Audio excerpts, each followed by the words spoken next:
More than a week after a mob of pro-Trump supporters rampaged through the Capitol, investigators are trying to determine what led to such a colossal security failure.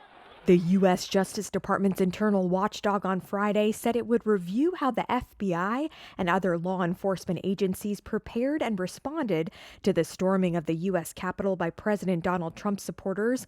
That's according to Inspector General Michael Horowitz. The inquiry will be coordinated with other federal agencies whose law enforcement arms were also involved in responding to the January 6th assault, including the Defense Department, Department of Homeland Security, and Department of the Interior. The Capitol Police have come under scrutiny for being ill-prepared to deal with the throngs of Trump supporters who stormed the building last week.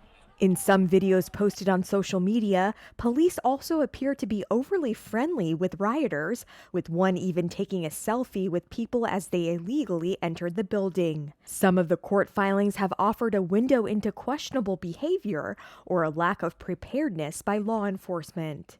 In one case, suspects told the FBI they were greeted with a welcome and a hug by a police officer upon entering the Capitol. In another case, prosecutors wrote that one officer was left to single-handedly confront a group of 25 rioters on the Senate floor. The officer asked to borrow a bullhorn from one of them so he could ask the crowd to leave.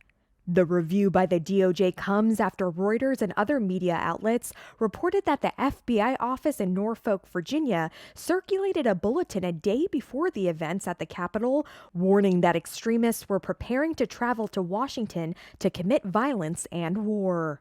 A law enforcement source who spoke anonymously to Reuters said the bulletin was widely circulated among law enforcement agencies, but it was considered to be raw open source material, meaning it was not validated by the FBI or other government investigators.